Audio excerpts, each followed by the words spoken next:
Olá pessoal, sejam muito bem-vindos a esse podcast, um momento de conversa, de bate-papo. E nós temos hoje um tema muito proveitoso. Já vou apresentar o convidado de hoje. E ao mesmo tempo que é um tempo proveitoso, é um tempo de aprendizado. Então eu queria que você abrisse seu coração, prestasse muita atenção naquilo que nós vamos conversar aqui hoje, porque eu tenho certeza que vamos falar de dois temas extremamente importantes para a nossa vida. O tema de hoje é fé e saúde.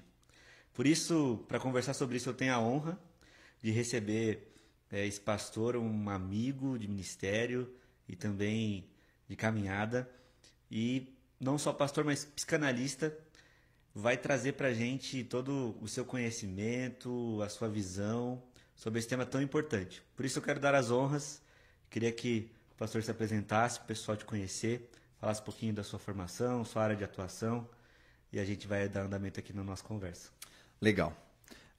Primeiro, obrigado, Leandro, pela oportunidade, pelo convite, fazer parte aí desse podcast, um assunto muito importante, muito necessário, muito urgente, para que aquilo que nós estávamos conversando um pouquinho antes, no nosso tempo de oração, para que em tudo isso também resulte em pessoas conseguir fazer esse casamento da fé e da saúde, um pouquinho que nós vamos conversar aqui também sobre isso,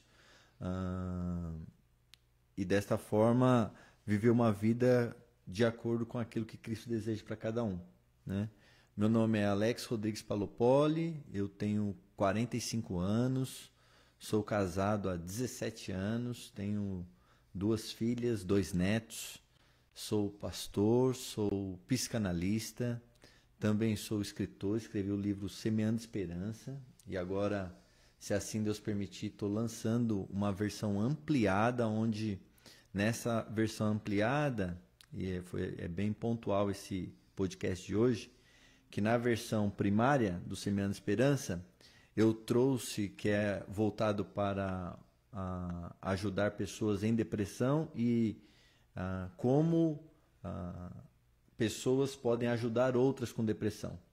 Mas nesse primeiro livro eu trouxe mais na visão psicanalítica e mais a questões práticas de como se ajudar com algumas... É um livro bem dinâmico, bem objetivo. Mas nessa versão ampliada eu trouxe o elemento da fé. Então eu trouxe agora também o campo da espiritualidade, o campo como a fé pode ajudar e muito no combate à depressão.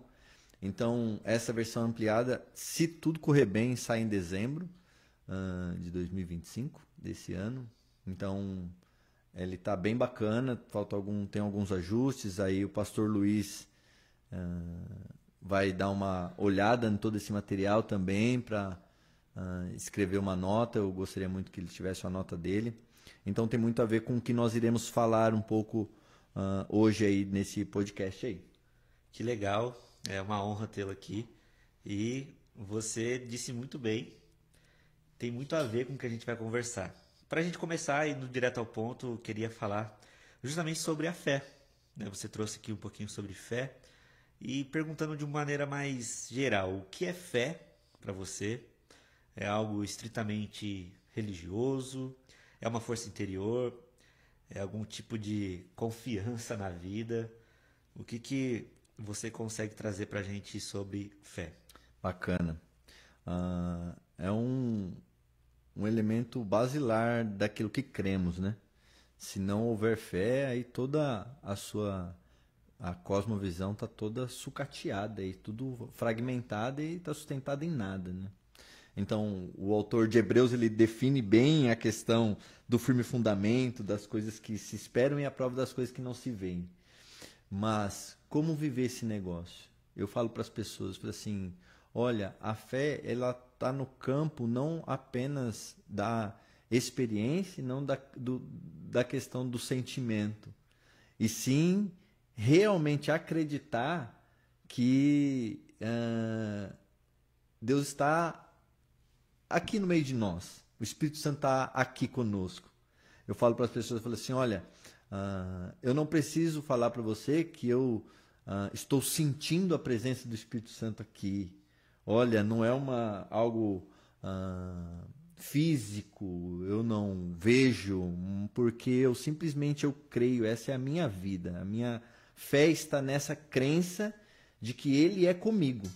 Então, a todo momento, Leandro, eu exercito a minha fé quando nas minhas caminhadas, quando me deito para dormir, quando estou dirigindo, eu sei que eu não estou só.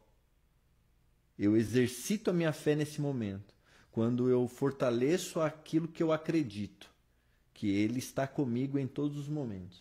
Então, isso para mim é a verdadeira fé genuína, no objeto da fé certo. Qual que é o objeto da fé certo naquilo que cremos? Jesus Cristo. Ele é o nosso fundamento, ele é o objeto real da nossa fé. Muito bom. Tem gente que vive com a fé sendo um pilar emocional, né? Então, existe muitas pessoas que levam para um lado mais místico, né? De não conseguir definir muito bem no que acredita, ou ter uma espécie de fé no acaso, fé no impossível.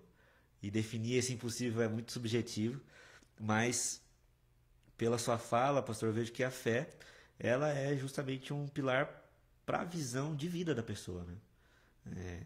Eu, trazendo para o lado um pouquinho da teologia, lembro do pressuposicionalismo de Dover, onde ele fala que todo mundo tem fé em algo.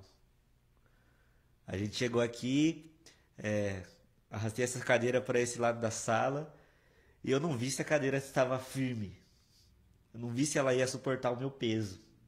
Eu simplesmente confiei, tive fé e sentei nela tranquilamente, sem medo de cair, sem medo de espatifar no chão. É claro que um exemplo muito simples, talvez até simplista para falar sobre fé, mas sobre algo que acho que está atrelado à visão de todos, e é interessante trazer essa definição mais minuciosa e não simplesmente jogar para o vento, né? Sim, porque a subjetividade, como você mesmo disse, quando você joga para o campo da subjetividade, você fragiliza muitas coisas, entende? E o ser humano, ele existe em cada um de nós a necessidade de ter algo que se sustenta, entende? Então, a questão simbólica também dentro do objeto da fé, ela é muito importante. Então, vai ter pessoas que têm mais facilidade em se agarrar, se firmar a um determinado símbolo. E necessariamente não é um ídolo. Entende? Então, dentro desse movimento, a gente precisa fortalecer aquilo que realmente nós não vemos na questão material. Então, eu preciso, na minha mente, aí vem a questão da importância de uma saúde mental e conseguir visualizar coisas. Eu preciso criar essa figura real dentro da minha mente. Então, eu creio que realmente ele está aqui. E isso é movido por quê? Movido pela minha fé. Entende? Então, eu não preciso de símbolos palpáveis. Não preciso de ídolos. Entende? Porque já existe um símbolo, e aí eu vou usar a questão simbólica da fé, tatuado em meu coração, que é Cristo Jesus.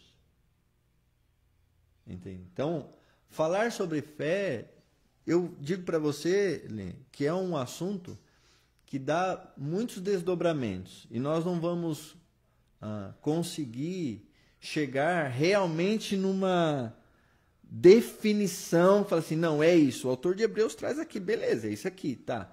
Mas como cada ser, como cada sujeito vive a sua fé.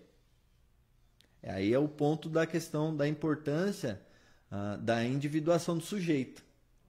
Entende? E eu preciso validar essas questões, porque elas são importantes.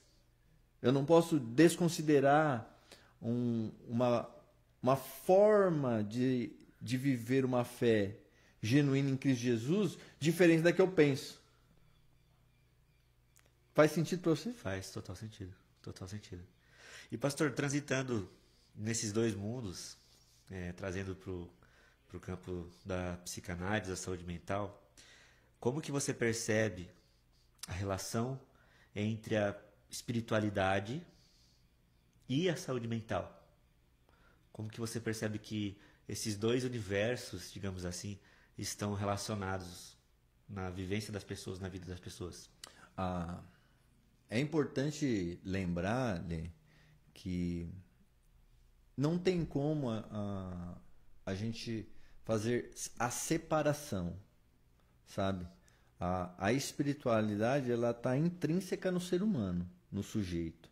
Então não tem como, assim, eu separar uma coisa da outra. Então elas se relacionam. Existe uma dificuldade, e aí essa dificuldade é real, e por isso eu digo, esse dia eu estava conversando com o meu terapeuta, inclusive, sobre isso.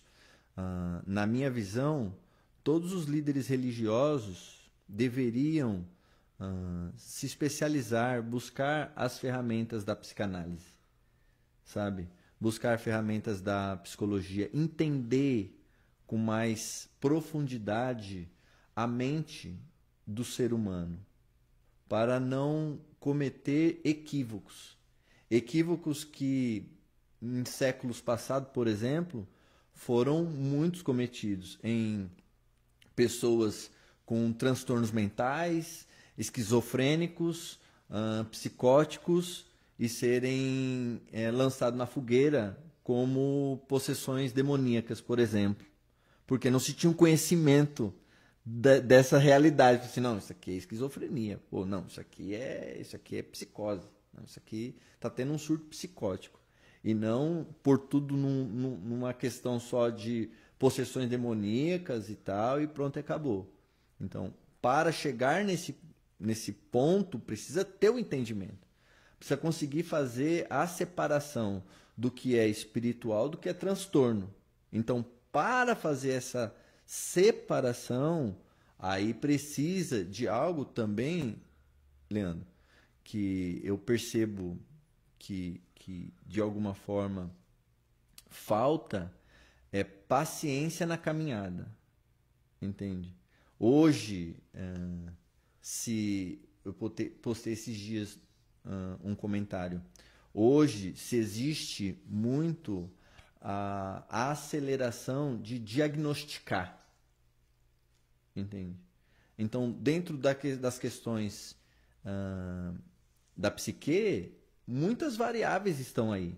Então, eu não posso diagnosticar uma pessoa com depressão sem entender o que aconteceu, por exemplo, quais foram os últimos acontecimentos. Então, de repente, é uma depressão ou é uma vivência de um luto? E necessariamente o luto não está ligado somente a uma perca de um ente querido. Então, preciso entender isso aqui antes de tratar, diagnosticar e medicar e falar assim, não, isso aqui é isso, isso aqui é aquilo. Então, precisa haver essa caminhada. Essa caminhada dentro do cristianismo é o que é uma crise que nós estamos vendo hoje, que é o que nós chamamos do discipulado. Então, eu preciso caminhar, eu preciso escutar mais, para poder falar assim, não, olha, você precisa procurar um psicólogo, você precisa procurar um psiquiatra. Não, o que você precisa é se firmar com Jesus e tomar uma decisão certa e tal, se batizar e se firmar com Cristo. Então, o líder religioso, pastor, ele precisa ter esse pré-conhecimento, esse tempo de caminhada e ter humildade também para falar assim, olha, eu estou com algumas dúvidas com o que você tem, eu gostaria que você passasse com um profissional, um psicólogo e tal também e tal, mas vamos orar, entende? Eu acho isso que também no campo do cristianismo é também muito importante para cada um, ter humildade de falar assim, olha, eu estou com dúvida, porque é relacionado à vida da outra pessoa. E hoje, Leandro, um diagnóstico errado, toda palavra lançada, hoje um diagnóstico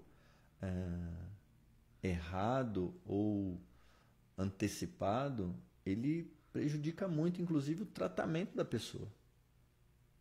Entende? Por isso eu analiso, percebo que precisa ter mais cautela para encontrar essa divisão de o que é espiritual e o que é psíquico. Entende? Ser mais assertivo e tardio no diagnosticar. Legal. O senhor disse que esse pré-conhecimento ele é importante e hoje em dia, nos dias que nós vivemos, quando não se tem esse pré-conhecimento, muitas vezes o que sobra é o pré-conceito, né, das Exatamente. E olha que interessante, que perigoso, Lê. Interessante e perigoso. Uma pessoa, ela busca você para um aconselhamento. Então, ela está, por exemplo, vendo coisas e tal, ela vê vultos, ela se sente perseguida e tal, piriri, pororó. E aí você força ela que ela precisa buscar mais Deus e tal, que isso são ataques demoníacos, você está sendo atacada e você precisa afirmar com Deus. Só que ela vai na igreja.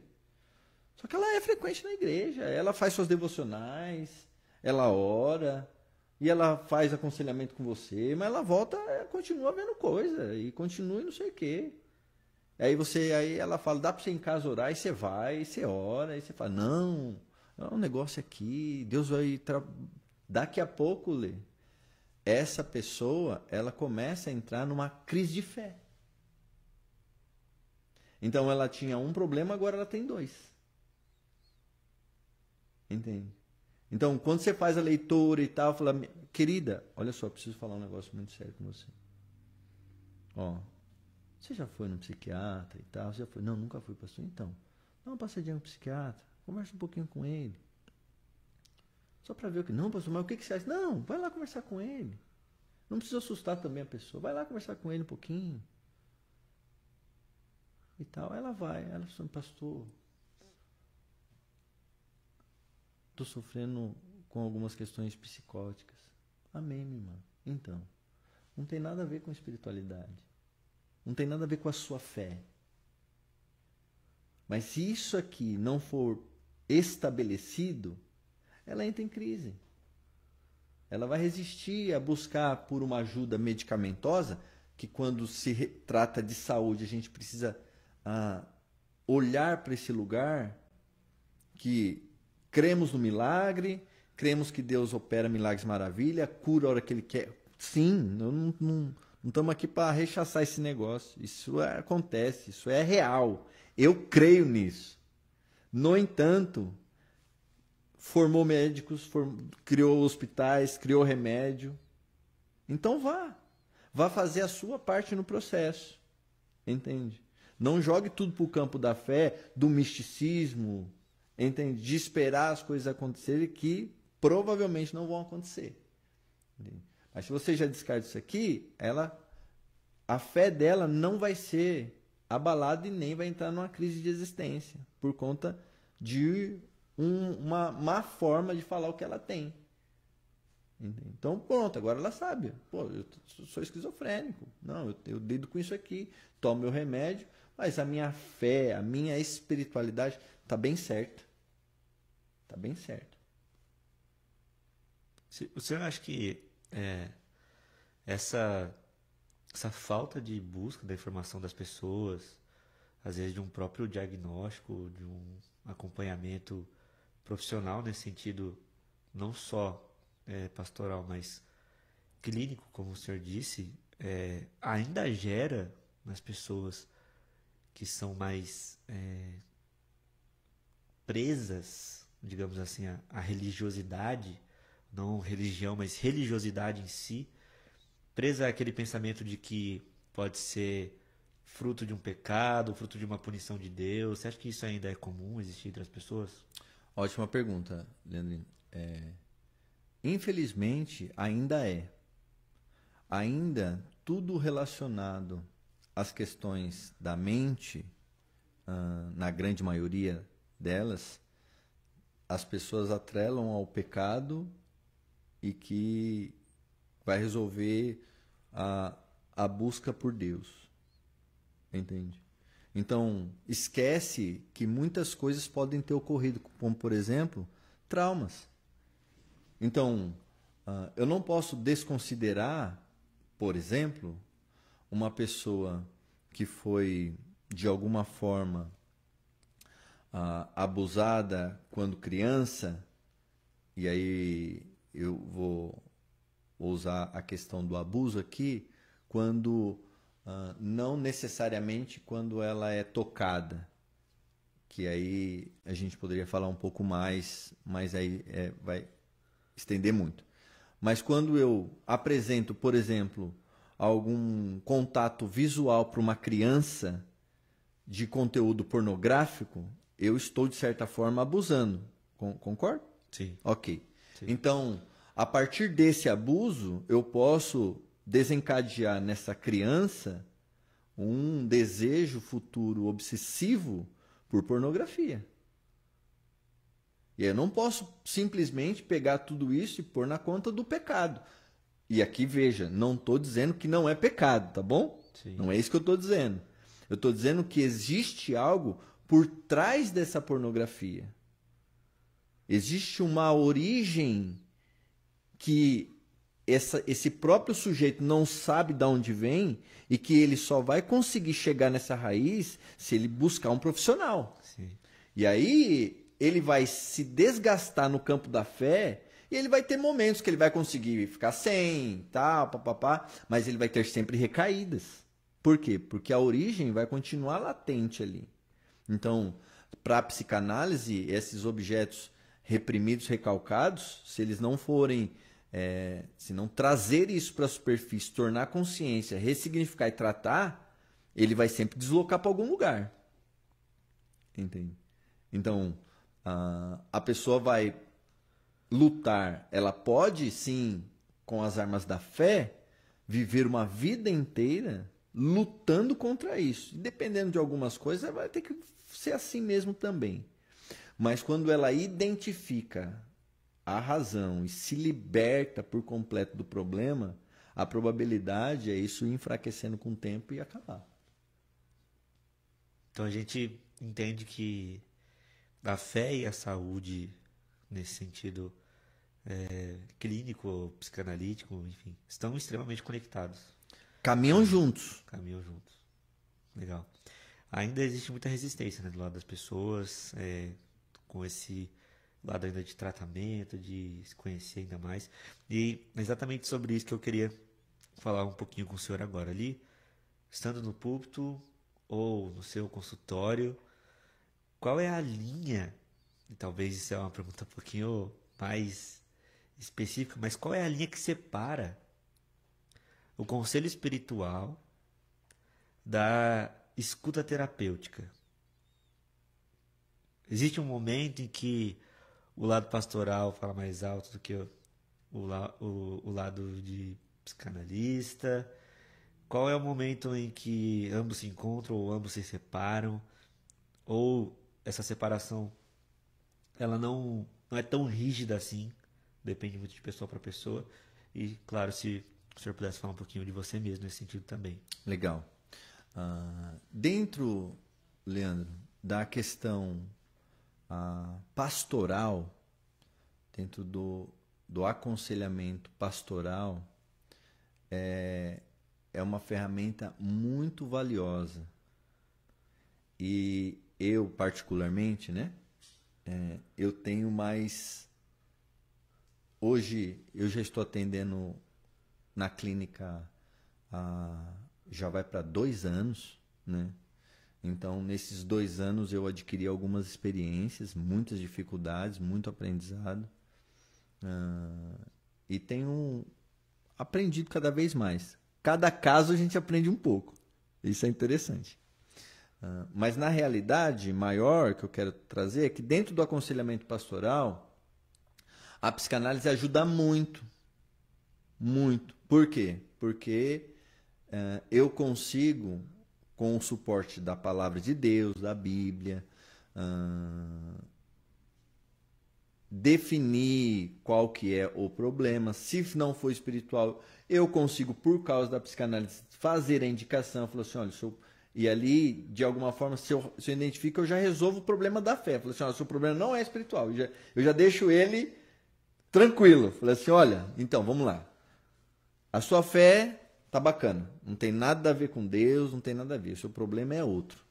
Seu problema é, eu tô acreditando que você precisa investigar um pouquinho essa questão de uma bipolaridade, de uma autoestima muito baixa e tal. Visita esses lugares aqui que vai dar certo. Entende? E aí, pego alguns textos bíblicos no campo que vai ajudar a fortalecer a fé dela, que vai ajudar nos problemas dos transtornos que ela tem, e vida que segue. Então, dentro do aconselhamento, eu tenho essa liberdade de aconselhar, de conduzir a pessoa, de falar, olha, faz isso, faz aquilo e tal, papapá. Tem mais liberdade. No campo da psicanálise, aí é onde eu entro um pouco em alguns conflitos meus.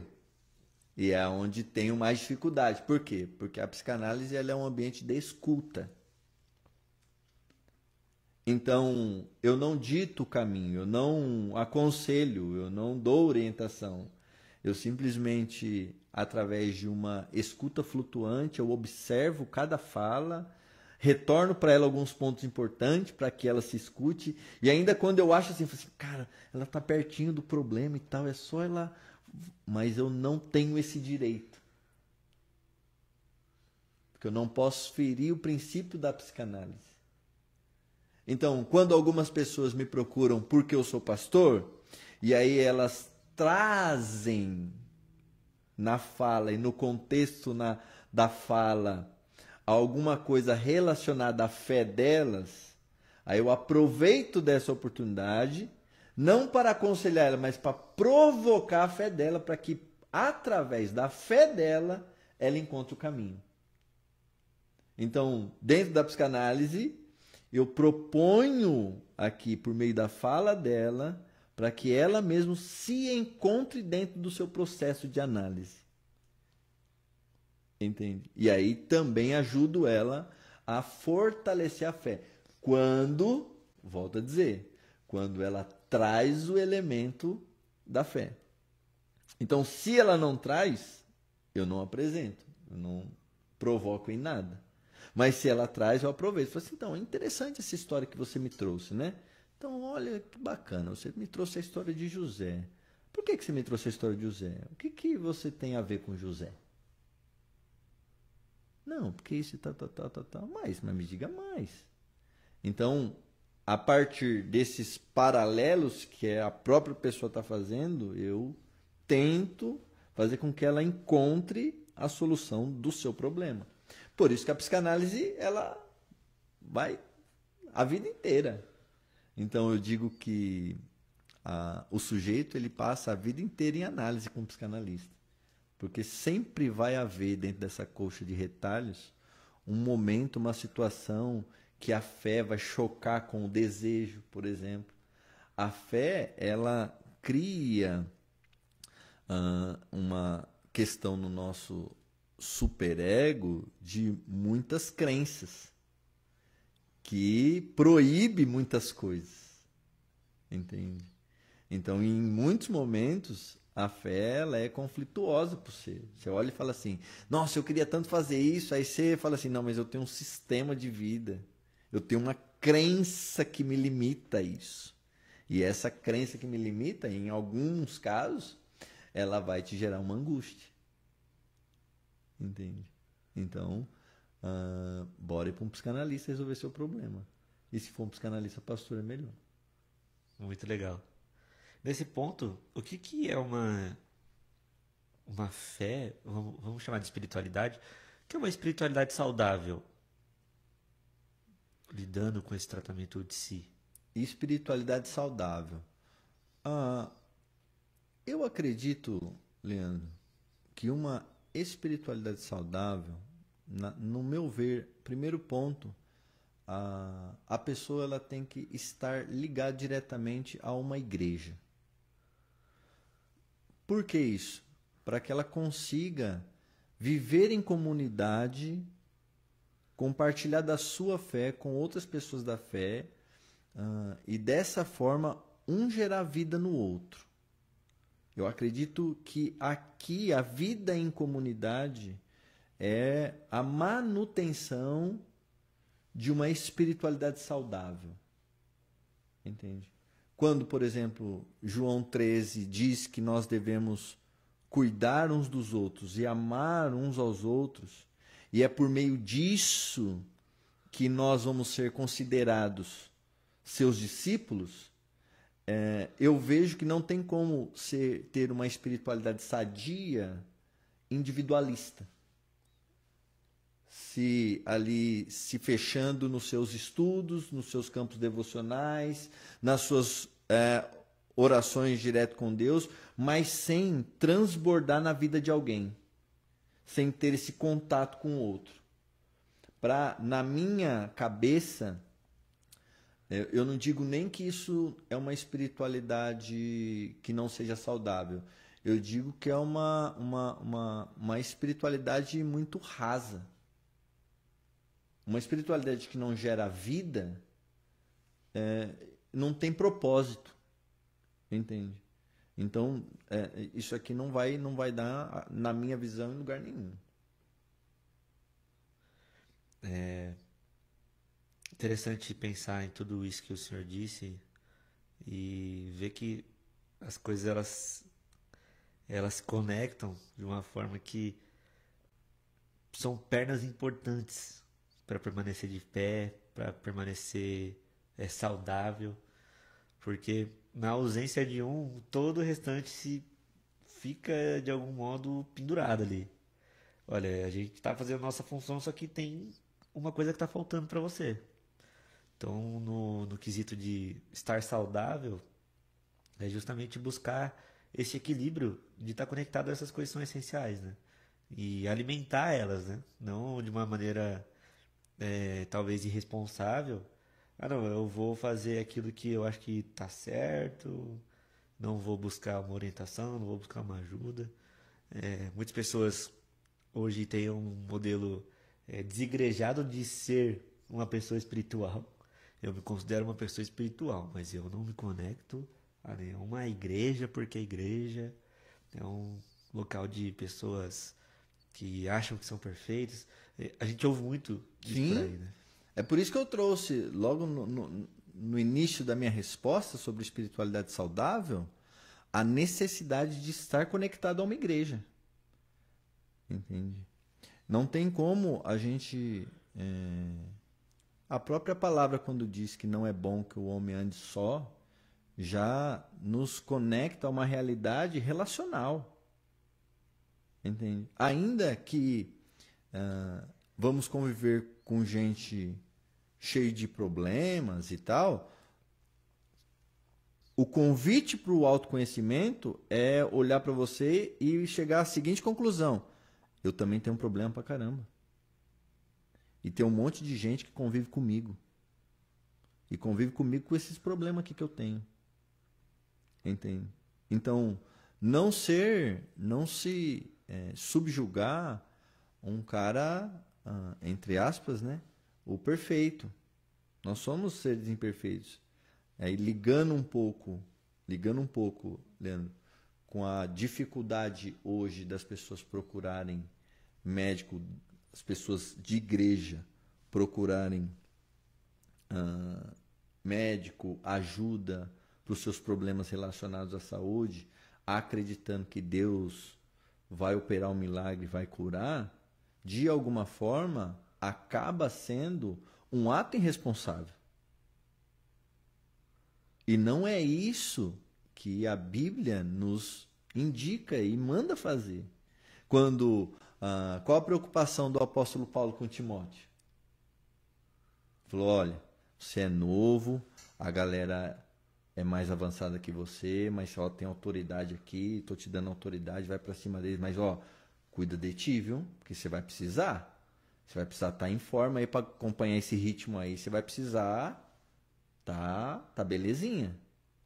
Quando os discípulos vão conversar com Jesus ali em Mateus sobre o maior mandamento, ele diz, olha, amar a Deus acima de todas as coisas e amar ao próximo como a ti mesmo. Então esse aqui é um convite para quê? Você se conhece? Você que está assistindo aqui nesse momento, você se conhece? Você realmente sabe o que você quer, o que você deseja? Você sabe realmente nomear os teus sentimentos? Eu não sei se você, Leandro, já parou para fazer isso. Parou assim, falou, rapaz, mas eu estou sentindo esse negócio, mas de onde vem esse negócio? Por que que vem? Por que que eu estou sentindo? Eu estava bem. Isso aqui tem uma origem. Não é? As coisas não acontecem do nada. Uma vez a minha filha, Alice, ela veio com essa conversa para mim, maneira de falar, né? Nossa, pai, do nada. E ela começou a falar muito isso. Tudo ela falava assim, pai, do nada, do nada, do nada. Aí eu virei para ela e falei assim, filha, presta atenção. A única coisa que aconteceu do nada foi quando Deus criou tudo. Então, do nada, Deus fez tudo. Nós não somos Deus. Tudo tem uma origem. Tudo tem uma origem. Uma origem e uma causa. E nós precisamos identificar isso aqui. E aí, dentro desse movimento, eu quando comecei a mergulhar na teologia, mergulhar na questão pastoral, nessa questão do cuidado do ser humano, mais relacionado a questões psíquicas ligadas à alma, a psicanálise. Cara, quanta coisa sobre a minha pessoa eu descobri. E eu olhei para si e falei, cara, depois de 40 anos, eu fiquei 40 anos sem saber isso sobre a minha pessoa. Eu parecia uma criança quando eu descobri. Porque, primeiro ponto, foi libertador. Resolveu muitas coisas na minha vida. E o segundo ponto, me fez com que eu me observe cada vez mais. Porque essas coisas que nós não conhecemos em nós, muito provavelmente atrapalham não somente a nossa fé, como o nosso relacionamento. E aí a gente precisa quebrar esse paradigma de que psiquiatra, psicólogo, psicanalista é coisa para quem está afundado em pecado e tal, e a gente doida. Não, isso aqui é para gente que entende da responsabilidade com aquilo que Deus lhe concedeu, que é o corpo, parte material e imaterial, e que essas coisas andam juntas. E eu preciso me responsabilizar por isso, para que isso ande em harmonia, e além de andar em harmonia, glorifique a Deus. Perfeito, perfeito. A gente está caminhando para o final, e agora, antes da gente finalizar, eu queria deixar uma mensagem para você. Pastor, se tiver uma pessoa agora passando por algum momento difícil, lidando com uma dor emocional, qual seria a mensagem? E aí eu queria que você passasse essa mensagem olhando para essa pessoa que está assistindo agora. Qual seria a mensagem que você deixaria para essa pessoa? Se você, nesse exato momento que está assistindo esse vídeo, está vivendo uma crise emocional, não está lidando bem com as suas emoções, eu quero lhe dizer a primeira coisa, que você não está só e que Jesus sabe exatamente o que você está sentindo e passando. Porque não existe nada, absolutamente nada, que nós, como seres humanos, passamos que Ele não tenha passado 10 vezes mais. Ele conhece a sua dor, Ele conhece a sua lágrima e você não está só. Então esse é o primeiro ponto. O segundo ponto, eu preciso lhe dizer para você procurar alguém para falar, para que você ponha para fora todos esses seus sentimentos, tudo que você está sentindo. A fala é um fator, um elemento fundamental para a cura da alma. Olha só o que está escrito em Tiago 5,16. Confessem vossos pecados uns para os outros. orem uns para com os outros, a fim de que vossa alma seja curada. Então não guarde dentro de você, não reprima, não recalque, não absorva esse sentimento que está doendo. Quando você começa a falar, você começa a nomear, e a partir da nomeação você consegue encontrar a solução e a cura. Então procure o seu pastor, procure o seu líder de conexão, de célula, procure um amigo, um mentor, procure um profissional da área da saúde mental, um psicanalista, um psicólogo, procure o CAPS. O que hoje mais tem é amplo o espaço para que as pessoas lhe escutem. Nesse momento, o que você precisa é falar. Fale. Ligue no 188, converse, fale, ponha para fora. A partir desse momento, você vai se sentir, acredite, pelo menos 30% melhor do que estava antes. Muito bom, pastor. Quero agradecer muito a sua participação. Deus abençoe. Deixe o seu contato para as pessoas que quiserem te procurar, quiserem saber mais do seu trabalho ou simplesmente acompanhar também. Legal. Se você quiser acompanhar um pouco mais da minha questão terapêutica, no meu Instagram, ARP Seu Terapeuta. E um pouco mais pessoal e pastoral, embora as coisas se misturam um pouco ali, @AlexR_Palopoli. Espero muito poder ter lhe ajudado, e no que precisar, pode mandar mensagem que eu vou ter o maior prazer em poder contribuir com a sua vida, tanto espiritual quanto psíquica. A vocês que nos ouviram até aqui, muito obrigado pela companhia. Eu vou deixar uma senha aqui, se você ficou até o final. Dita aí nos comentários novos destinos, para eu saber que você acompanhou até aqui. E eu espero ansiosamente que você esteja junto com a gente nos próximos projetos. Daqui nós não sabemos o que vai surgir, mas eu tenho certeza que muitas coisas legais vão vir por aqui. Lembre-se, cuidado do corpo é importante, mas cuidar da mente é essencial. Que Deus abençoe muito a sua vida e até o nosso próximo bate-papo. Deus abençoe. Deus abençoe.